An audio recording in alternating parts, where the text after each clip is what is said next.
John, second John. First John is off at the film festival, I guess. And with me here at the Zen I have Joe and Kimberly, Tony, Glenn, Eddie, Chris, and Jill. So uh, I'm glad you could join us this morning, especially for our Thursday night regulars, since what we're going to be starting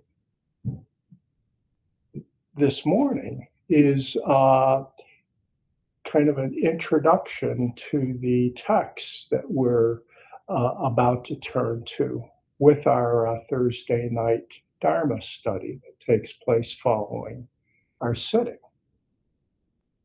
And the text, as you all know, that we're going to be turning to is Living by Vow by Shohaku Okumura.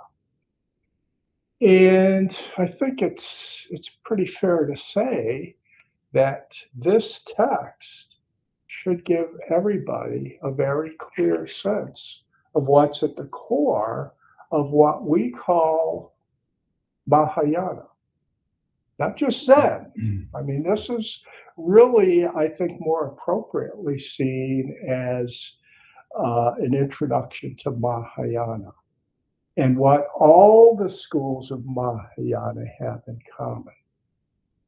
This sense of vow, and of course, the first chapter of Shohaku's book, after you get through the preface and the introduction, is on the four bodhisattva vows. Of course, bodhisattva isn't a Zen term, that's a Mahayana term.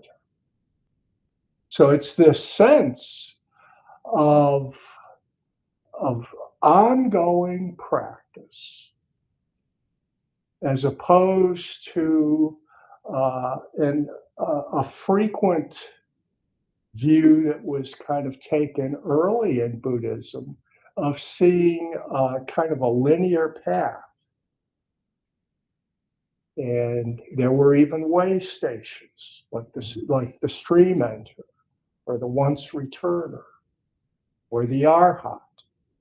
So it was clearly indicated there was a path. And the Mahayana tradition is pretty much setting itself up in a very different perspective. The perspective that once we recognize our oneness, our harmony with all beings, that it's not about everybody pursuing a path individually and then at the end of the path having enlightenment. Hooray. Rather, it's about constantly practicing for the benefit of all beings, which is actually the third pure precept. Of the 16 precepts that are part of the Soto Zen, not only Jukai ceremony, but all ordinations. So, and contained within the Bodhisattva vows is this sense of just continuous practice. Beings are numberless. I vow to free them, to save them. Well, they're numberless. So how will you ever complete that task? If you set it up that that's the task that will get you to nirvana, then you'll never get there. So right away, just from the first bodhisattva vow, kind of the primal vow, we recognize, oh, this doesn't work that way. This is something different. This is a practice that actually equates with the true nature of existence. Existence itself isn't going to just blink out when you attain nirvana. When you attain nirvana, then something else arises. As Jack Kornfield famously said in the title of one of his books, then there's the laundry to be done.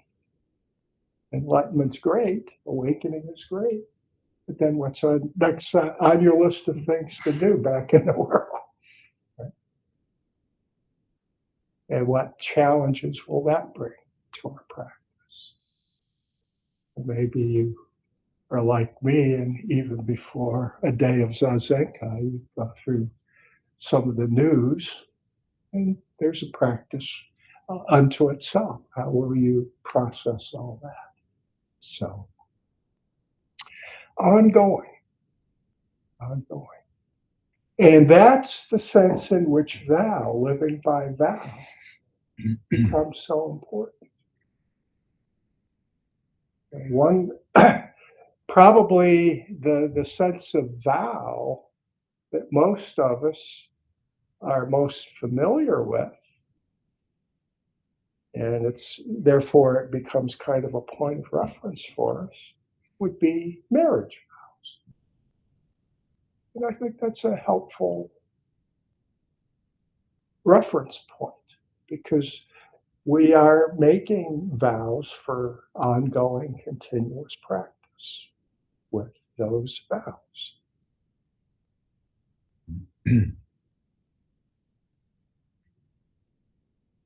Which is what sets it apart from just uncommitted relationships. So there is a commitment. And in this case, it's a commitment of two people, which makes it kind of a special commitment.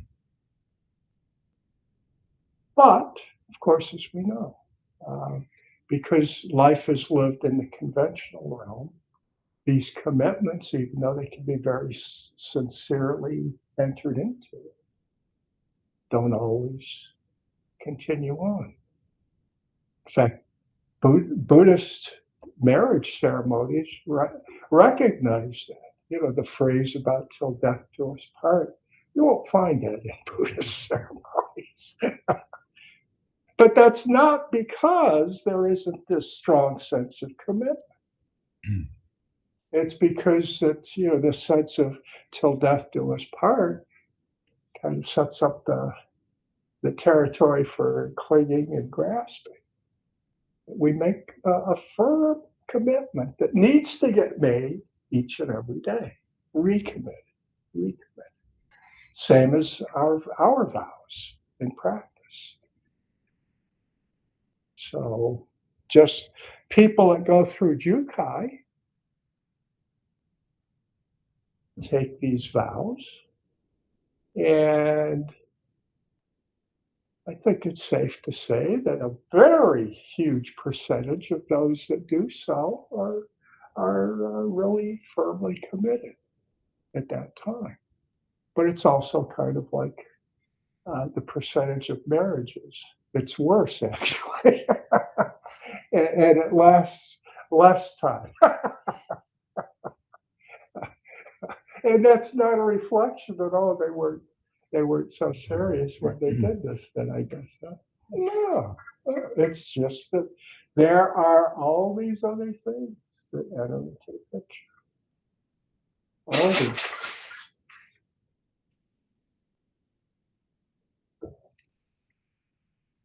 So the importance of vow isn't a one-time taking of a vow. It's the ongoing, if it's continuous practice, that means it's continuous making of vows, commitments. It's ongoing, it becomes part of our life. Because practice is life. That's the great thing about practice. There's nothing that falls outside of it.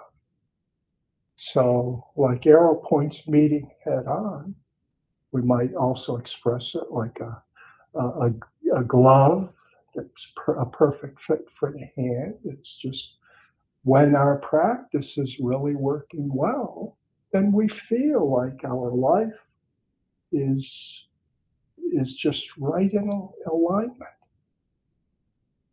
And that the Dharma is being made manifest, because it is, moment by moment by moment. Hence, another one of those bodhisattva vows, that Dharma gates are boundless. I vow to enter. They are always there. So if we are entering them, now we have that sense of harmony in our lives.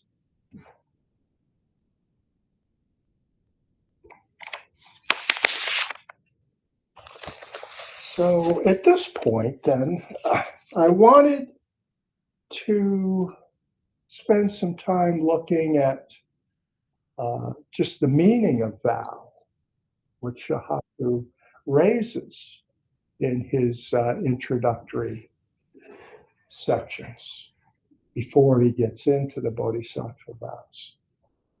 And I want to, whereas Shohaku is so fabulous at taking terms from original texts, be they in Japanese or in Chinese, and kind of looking at those terms, because our language is English. I want to do something similar, but looking at the English terms, and I think it can be equally helpful. Because in doing that, what we begin to appreciate, since we just finished on Thursday night studying Huayan, the teachings of interdependence, is the interdependence of language and within itself. So that obviously we're all aware that if you go to a dictionary, how do you define a term? By other words. So you never get out of the realm of words. You use other words to define this word. But of course, for us to extract meaning, ultimately it has to come back to our experience. What does that mean for me? So as we go through this, I want to have us all be mindful of the way these definitions work. See their relationship to other words, but at the same time, see what they refer to back to our own experience. Because if it doesn't ultimately relate there, then the terms remain kind of meaningless to us. They're just, as we would say, they're just words with no meaning. We put the meaning in them by our lives. Otherwise, just ink on a page. So we begin with the meaning of vow. And the dictionary basic definition is it's a solemn promise.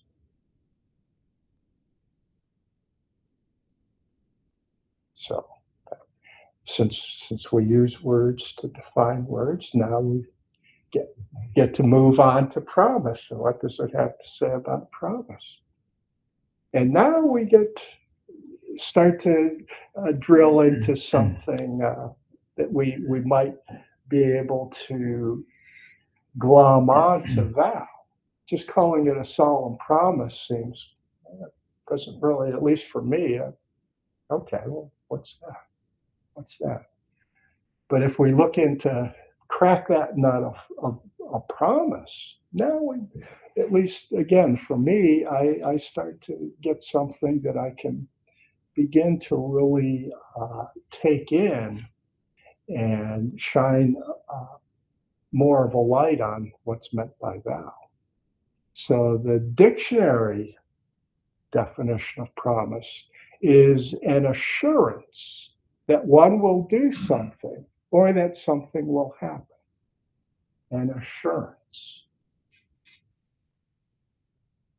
And I was drawn to the term assurance there.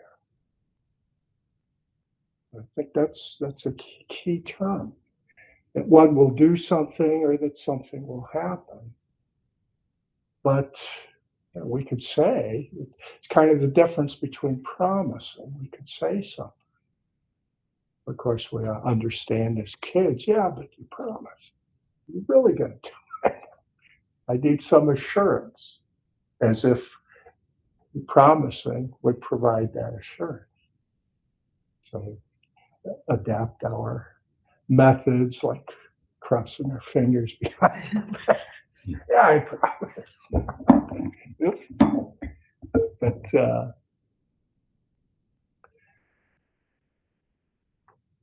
assurance, of course, in the business world, it needs to be written down. It's a contract. A whole field of law gets built around contract law. What is an assurance? And again, in the business world, I think this is helpful. An assurance often takes the form of collateral. You put up collateral because our society is so, the thing we value most is money or something that's convertible into money. So if you want to really back up a promise, you put up something. And if you take out a mortgage or any loan, you're putting up that property, whatever equity you have in it, putting it up. That's your assurance. So now we take that and come back to vow, our assurance. And one of the powerful things about taking it as a sangha rather than just privately is that there is some something of value that's involved here. That people who are making commitments, it's kind of like their character is on the line, you might say, if we do this publicly.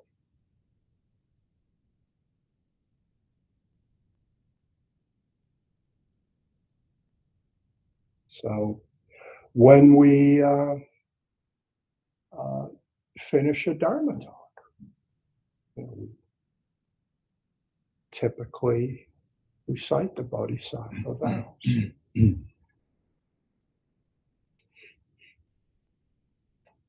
And I think anytime we make a vow in a public venue, that's kind of the assurance.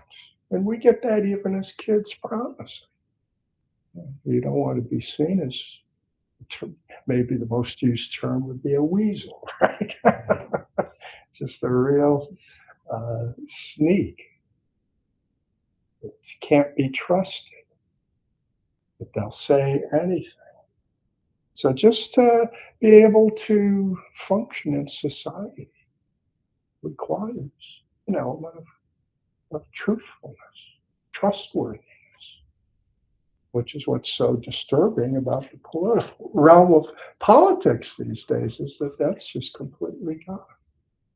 So how could we possibly expect society to continue on when truth and trustworthiness, honesty is just completely dismissed? That's for suckers, certain politicians would say. That's the sucker way. But actually, we're coming at this before we've entered into this kind of trough of societal values that we're trying to pull ourselves out from, where we understand the value of harmony, of being able to come together, and that an assurance that you can trust is kind of like a bond that keeps society functioning. That expectations can be it can be expected that one will at least make a genuine good effort to uphold. Things may happen that they can't. That's impermanence. Buddhism is very familiar with this aspect of reality. but under the conditions that exist at the time the commitment is made. Person says, I sincerely commit to having this take place.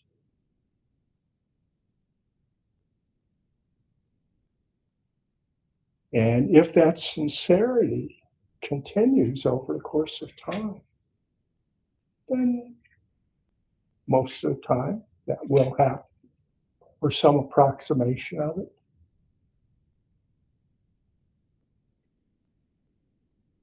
And society works, it functions.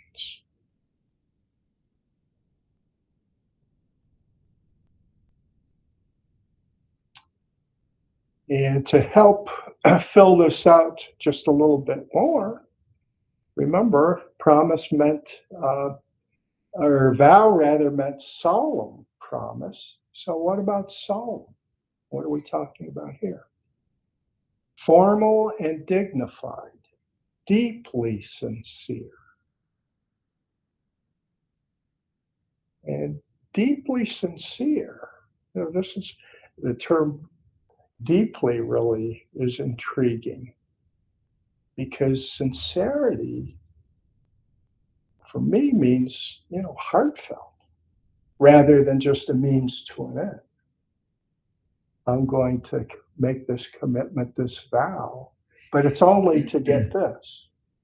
So once I've got this, and this is where in politics and society, maybe to a greater degree, it starts to just erode, because once that objective is achieved, and forget about it. Forget about it. Just a means to an end. But deep sincerity means it's deeper than just a means to an end. I commit to doing this. Formal and dignified. I was just really pleased that that was a term that was used in the dictionary, because Dogen talks about the dignified presence of Buddhas. That deep sincerity that comes from seeing one's true nature and fully embodying it. That's awakening. It's just understanding yourself and all beings. That's dignified and deeply sincere.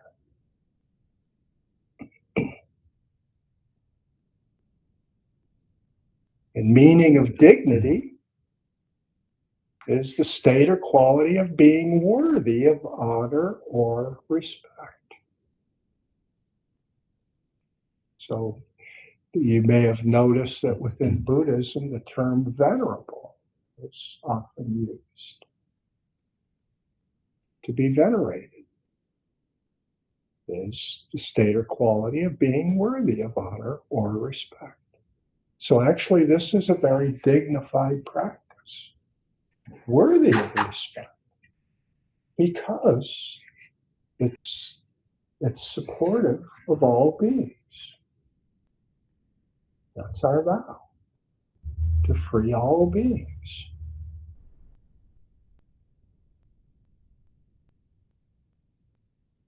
So it is a dignified vow, a dignified form of practice.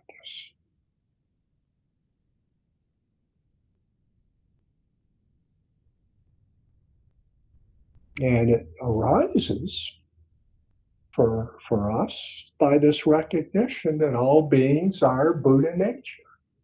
So just from that alone, we should be entering into each encounter with this basic underlying sense that all beings are worthy of respect and to be treated in a dignified manner. Right out of the gate, without having to do anything. Just their mere existence.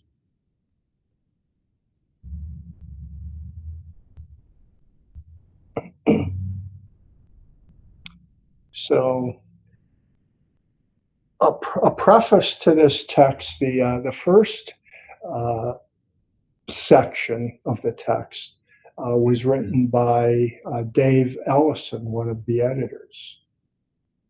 And he states that vow plays a central role in Zen practice. And that's why this is such a perfect text to be studying, because it does play a central role. It's key to the practice of Zazen. You know, one of the commitments we make in our practice is about the practice of Zazen, a vow. And the practice of Zazen then becomes connected to all the other vows, which is why Dogen could place such emphasis on the practice of Zazen, that it's all flowing out of that.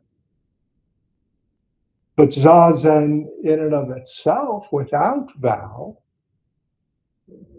would kind of be an empty practice. And I think the Rinzai attacks about just wall gazers would have a lot of credibility. But the fact that our vows are flowing out of the practice of Zazen, it's the embodiment of our Zazen that we take off the cushion with us. And it's in that sense that I think it's important that we see vow playing a central role in our Zen practice. And seeing vow, as it's said early in the text, as a dynamic day-to-day expression of the most fundamental aspect of our true nature.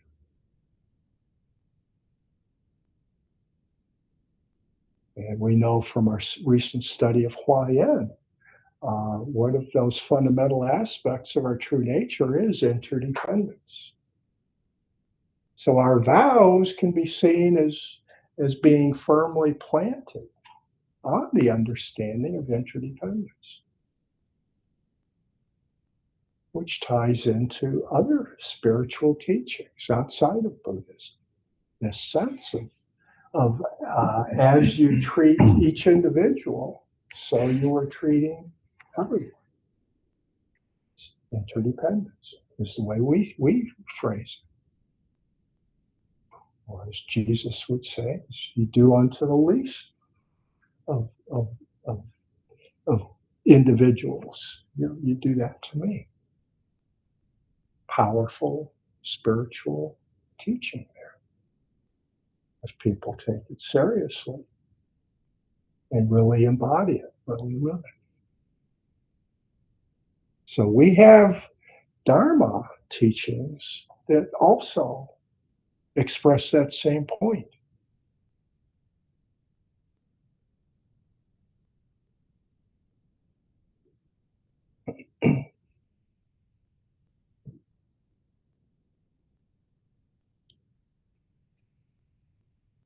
So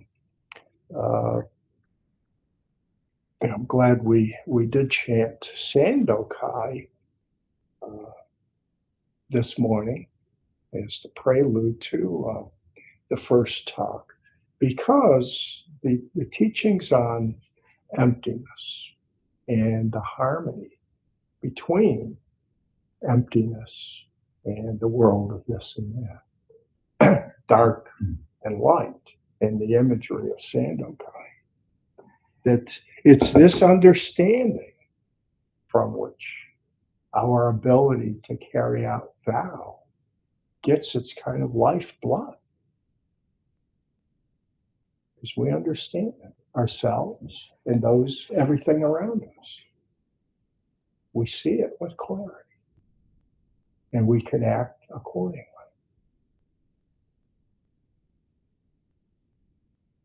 And that's why two of the chapters in this book are on the Heart Sutra and on Zazenkai, because the teachings on emptiness are really key. certainly to Zen, but to Mahayana more generally speaking again. I mean, the teachings on emptiness, Nagarjuna is a major figure for, obviously, most of the Mahayana traditions. Maybe not so much for Nichiren or Pure Land, but Tibetan. And arguably the key guy. I mean, their study of emptiness is is huge. And I have just personally speaking, I have found Nagarjuna. I'm currently reading one of his texts, and he's I would rank him up maybe number two, right behind Dogen, in terms of the teachers that I really gain a great deal from, in terms of my understanding of Dharma.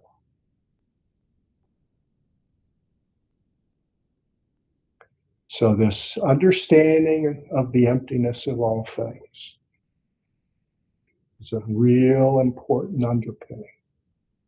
So from that standpoint, working with the Flower Garland Sutra immediately before this was, I hope you'll find that it's a good way of preparing for this.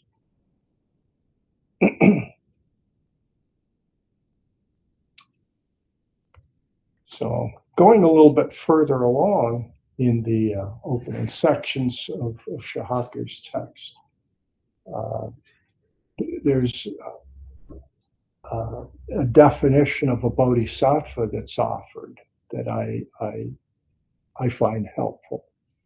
It states that ordinary people are those who live being pulled by their karma, by their causes and conditions. And they just kind of, we might term that going with their flow, the flow of their life and their conditioning.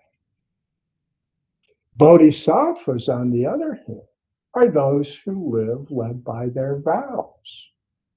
I think that's an important thing to understand about vow as we enter into the study of this text.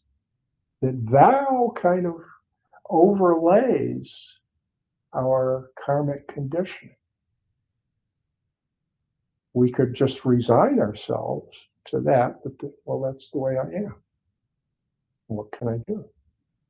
Living by vow, you might say, becomes another part of your conditioning. We're not transcending that realm, but you're not limited to the conditioning that you currently have. Because of impermanence, things are constantly moving along, and new causes and conditions get injected in there. It happens anyway. So through the practice of vow, we can begin to move our karmic path in a direction that becomes aligned with our true nature and the true nature of everything around us. Hence, its ability to address dukkha and the causes of dukkha. Because as Buddhism teaches, it's by butting our head against the nature of reality that we keep generating dukkha. So a good way to see the importance of what we're going to be studying. Ordinary people are those who live being pulled by their karma. Bodhisattvas are those who live led by their vows. And of course, the testing of that, the term that Shohaku uses is verification. He talks about practice and verification. So by living by vow, the verification comes from how does our life get impacted? What changes? And when we see that it is changing, and in a positive, wholesome way, to go back to Thursday's discussion, then we're kind of verifying the value of living by vow. That this is something that's actually part of a spiritual path, a major part. And it leads to verification, that we can more clearly see that we are, in fact, on the right path. Because of what we're now experiencing as a result.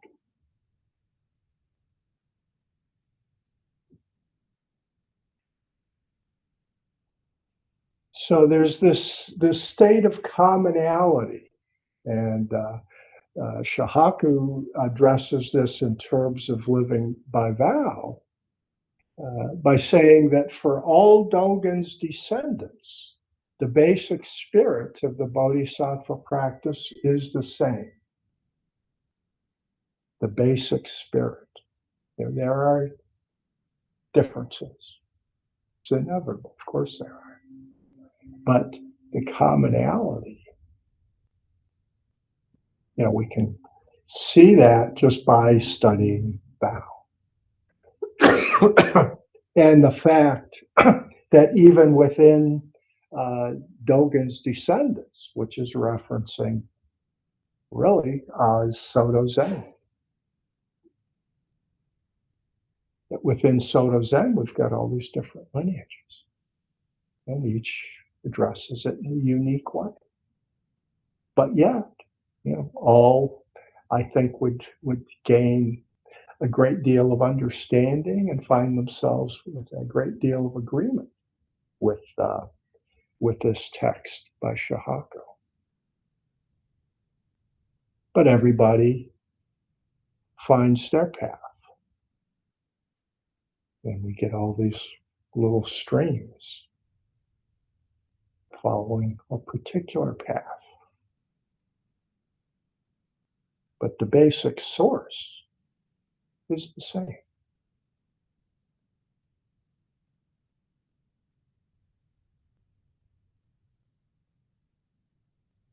And I come back to the centrality of Zazen, as long as we're bringing Dogen into this mix.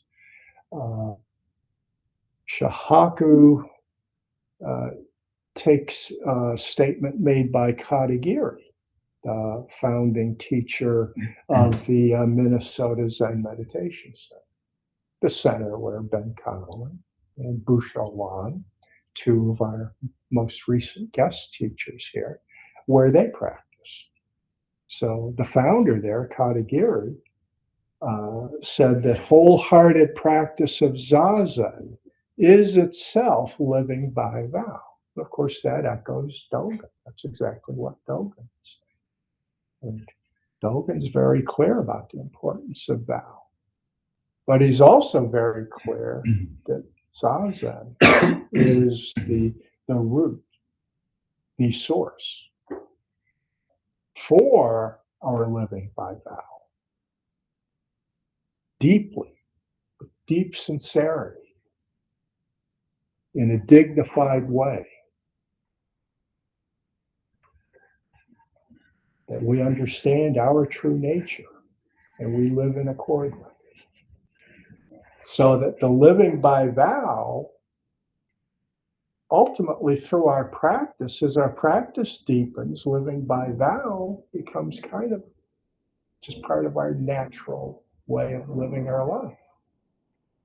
Rather than seeming like something external that we're trying to take on and live in accord with, we just see ourselves as naturally in alignment. So you might say that's another aspect of the verification, the fact that does actually happen. And it becomes our natural way, rather than hitting the pause button and stopping to find out, well, how does that align with vow?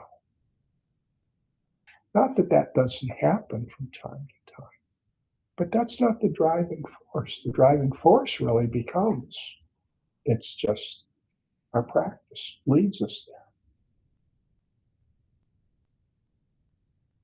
there. And we begin more and more to trust our practice. Again, because of the verification that's always taking place.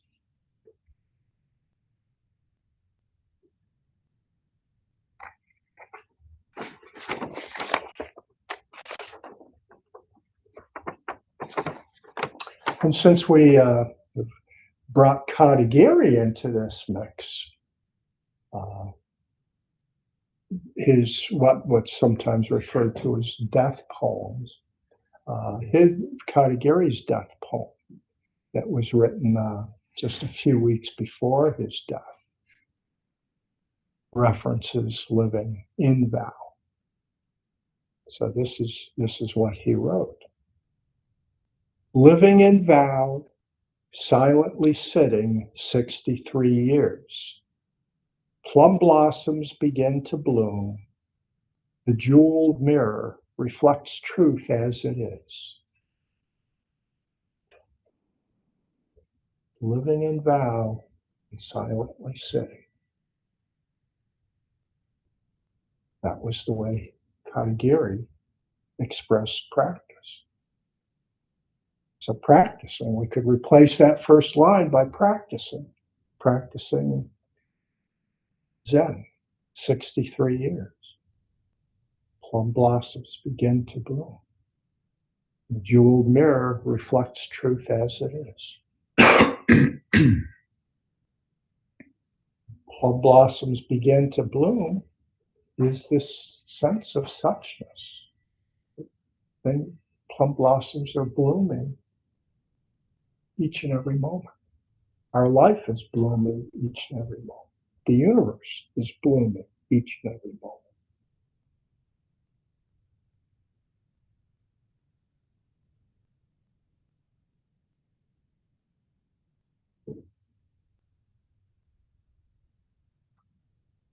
And then from Katagiri back to Shohaku. Shohaku believes that all verses and scriptures in the Soto Zen tradition are based on the Mahayana teaching of the Bodhisattva vow.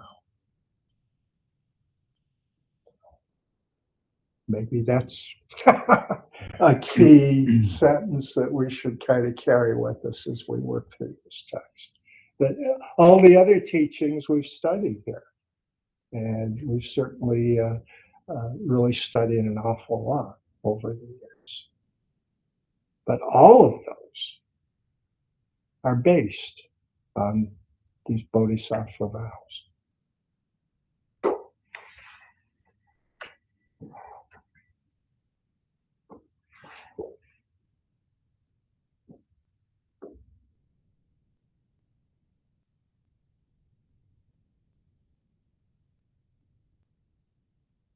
So another way of stating the importance of it is Shohaku says all Mahayana practice is based on the bodhisattva vow. And to also see that this vow has two aspects. One is becoming a Buddha, and the other is helping all beings become Buddhas. So the harmony of self and the universal, our true nature and the true nature of all beings. The two aspects of our vow. So yes, we do care for ourselves, our practice, and the benefit we derive from it. But then that benefit flows into the helping all other beings to have their awakening, their freedom from dukkha, so that they can see the Buddha that they already are. That those just aren't lofty terms to throw around, make us feel good. To see the actual living truth of it in the way we conduct our lives.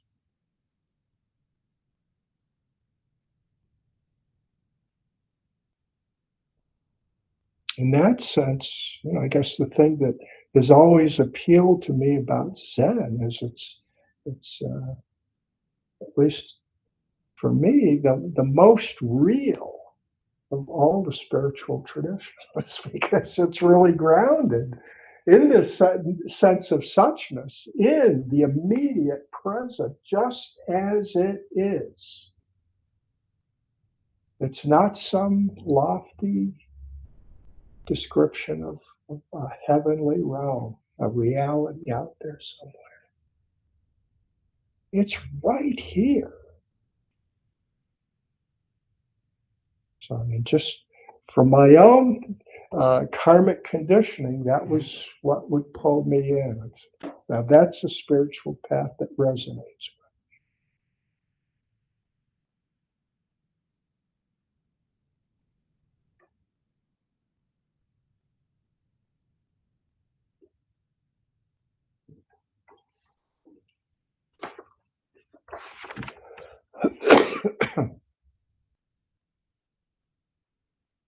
So let me stop here. And even though we're going to have a discussion period this afternoon, might be tempered with a bit of a talk or not, depending on the amount of discussion that everybody's primed after a couple more hours of Zazen between now and then. That usually yields some rich questions and comments. But we've still got a little bit of time here to keep us on schedule. So if there's something that's immediately coming up. Jeff? When I think of Mahayana Buddhism, for some reason, I just automatically think Tibet, being the wellspring of that. Yeah. And then in reading this, and especially in Zazenkai, we're studying Zen about what took place through China. There's the northern school and the southern school, and the mind of the great sage of India being intimately transmitted from east to west or from west to east, whatever it is. And so are we talking there about Mahayana Buddhism spreading across China like that? As far as the mind of the great sage of India? Or I'm trying to place Mahayana in China. Yeah, so, and it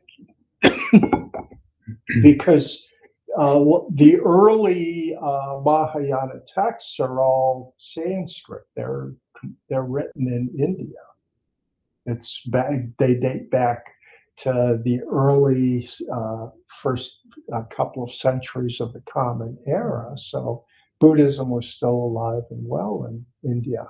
So when Buddhism first arrived in China, the initial work kind of echoes the role of English translations as Buddhism came to America. The same phenomenon occurred in China. All of a sudden, all these texts like the Avatamsaka Sutra, they're getting translated into Chinese.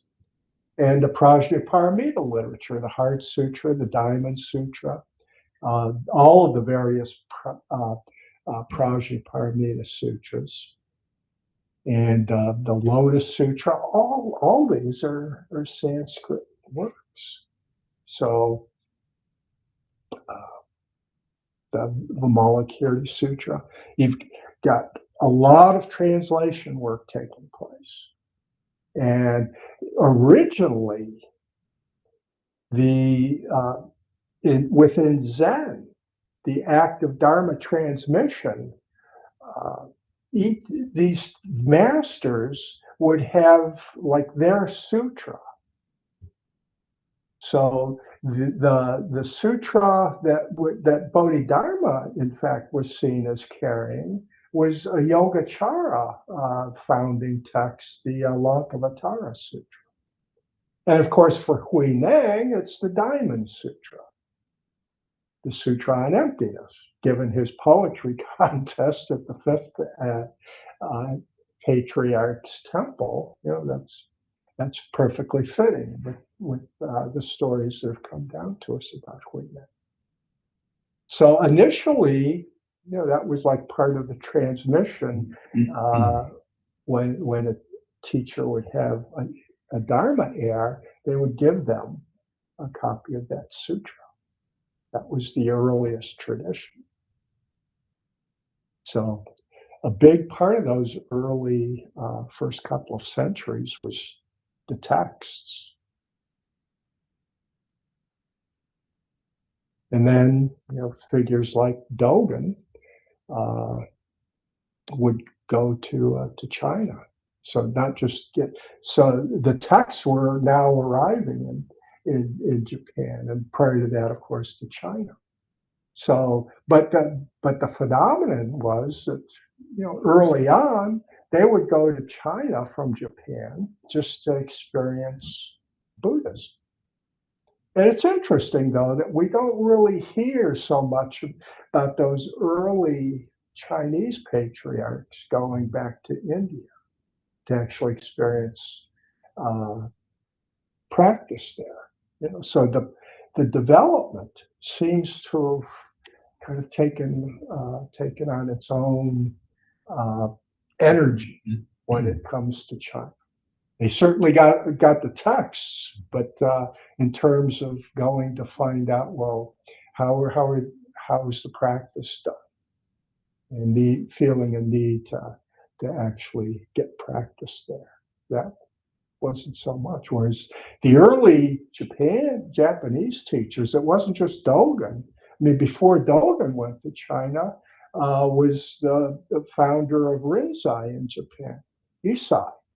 And he went to Japan twice, or I'm sorry, went to China twice to bring back his tradition. So they did see it as really essential to go and practice with those folks. Would that have been the southern schools where Chan originated?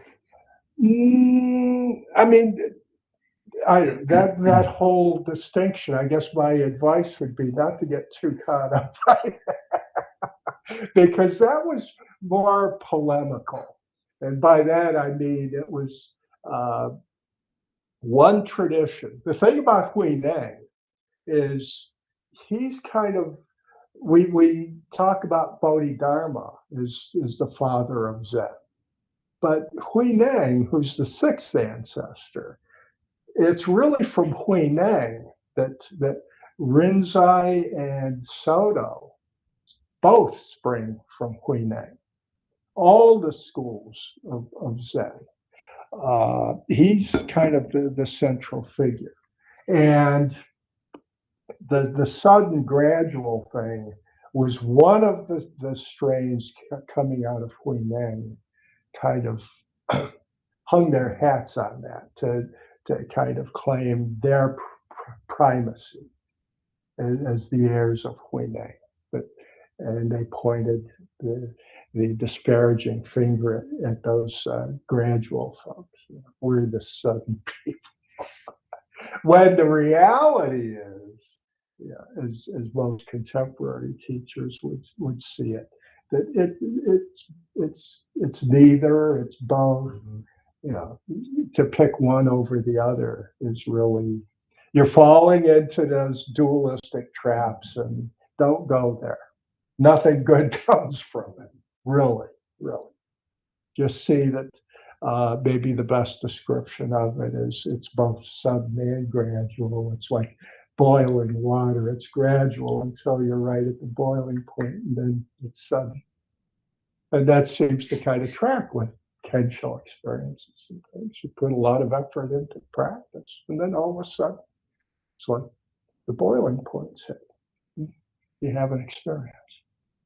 Again, it's just metaphorical, but I think that's a pretty good metaphor, a way of seeing it. So yeah, in terms of Mahayana, though, those texts were almost all Indian in origin, but Theravadan didn't really take in China. So it really, China became Mahayana. Everything. We could kind of get into academic discussions about why that is. My own sense is it's probably because of the impact of Taoism in China, and Mahayana teachings seem to be a lot more compatible, whereas Theravadan might seem to be more in conflict, and whereas the Mahayana teachings could fit very nicely within Taoist understanding,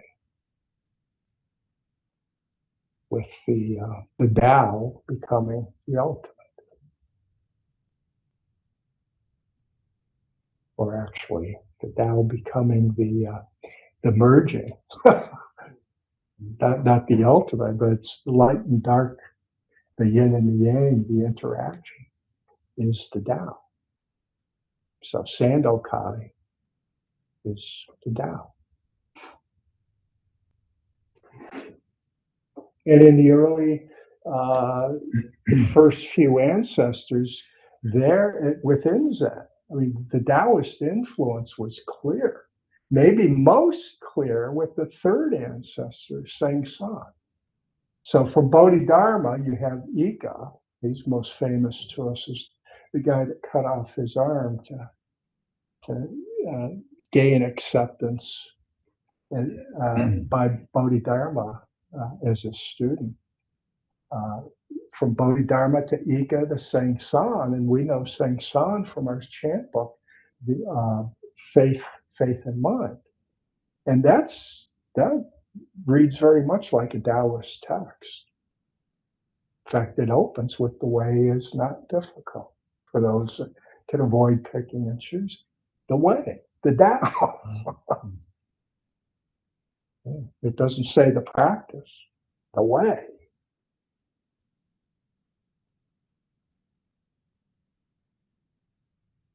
So Taoism and Zen,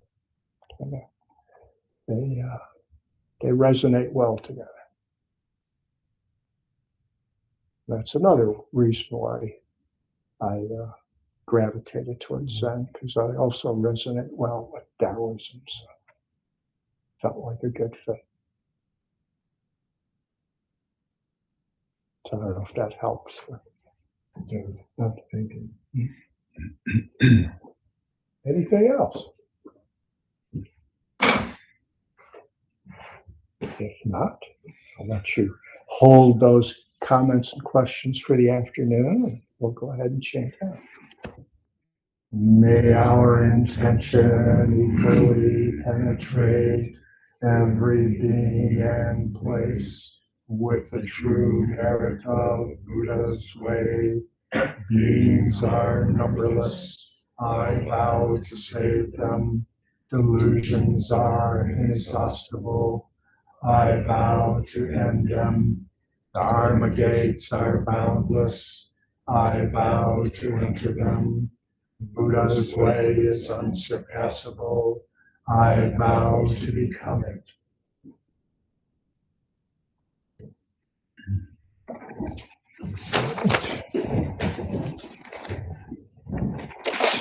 Yeah, if we could try to come back in about 5 minutes or so, that would be perfect.